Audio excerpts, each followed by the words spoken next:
Friends, welcome to T R graphic skills. आज Microsoft Word का lecture number 24 discuss करेंगे और आज हम जानेंगे सिलेक्शन पैन के बारे में। सिलेक्शन पैन को जानने के लिए सिंपली इंसर्ट में जाना है और आपने एक शेप ड्रॉ कर लेनी है ताकि हमें सिलेक्शन पैन की समझ आ सके।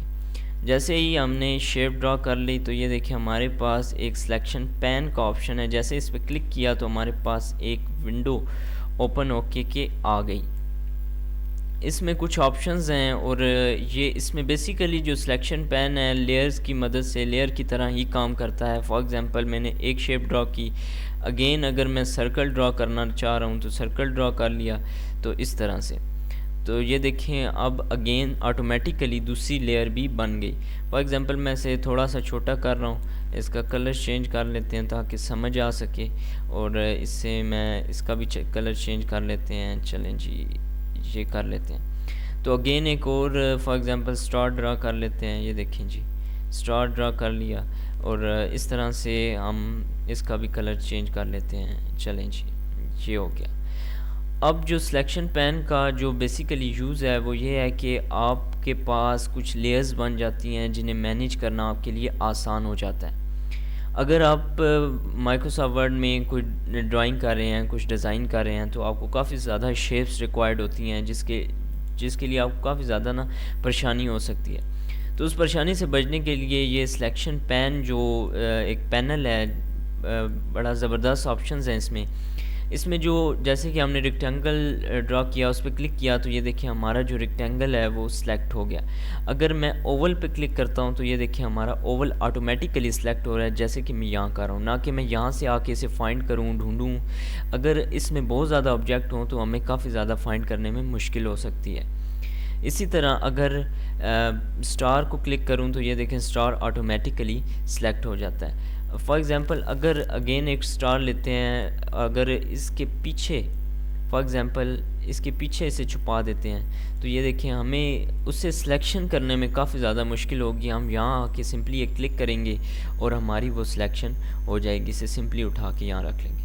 तो इस तरह से सिलेक्शन पैन का यूज़ कर सकते हैं हम आसानी के साथ। उसके बाद जो आपको नज़र आ रहा है इनके आगे आँख है, यानी कि आई बटन्स नज़र आ रहे हैं, आँख को कुछ आई बटन्स नज़र आ रहे हैं। इन आई बटन्स का क्या यूज़ है, जैसे ही आप किसी ऑब्जेक्ट पे क्लिक करते हैं, अगर आप उसे हाइड करना चाहते हैं, हाइड करना चाहते हैं थोड़ी देर के लिए, तो आप सिंपली इस पर क्लिक करेंगे तो वो क्या होगा, वो चीज़ हाइड हो जाएगी। वो चीज़ ख़त्म नहीं होगी, बेसिकली वो चीज़ हाइड हो जाएगी, आपके सामने वो नज़र नहीं आएगी।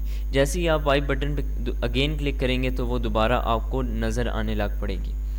जैसे इस पर आप क्लिक करते हैं, फॉर एग्ज़ाम्पल ये स्टार ऊपर पड़ा हुआ है, रेक्टेंगल के ऊपर पड़ा हुआ है। अगर हम चाहते हैं कि ये रेक्टेंगल से नीचे जाए तो ड्रैग करके आप नीचे ले आए इसे, तो क्या होगा, वो बैक पे चला जाएगा। तो इस तरह से भी काफ़ी ज़्यादा यूज़ हम कर सकते हैं। यहाँ आपको दो एरो बटन्स नज़र आ रहे हैं, इनके ज़रिए भी आप इसे ऊपर नीचे करके देख सकते हैं। यहाँ पे आपको दो ऑप्शंस नज़र आ रहे हैं, जैसे कि हाइड ऑल। जैसे इस पर क्लिक करते हैं तो क्या होगा, हमारी जो सारे जो लेयर्स हैं उनकी आइज़ है वो ऑफ हो जाएगी। और जैसे इसे शो करेंगे तो क्या होगा, हमारी जो लेयर्स हैं, जो हमारे पास लेयर्स हैं वो सारी ऑन हो जाएंगी।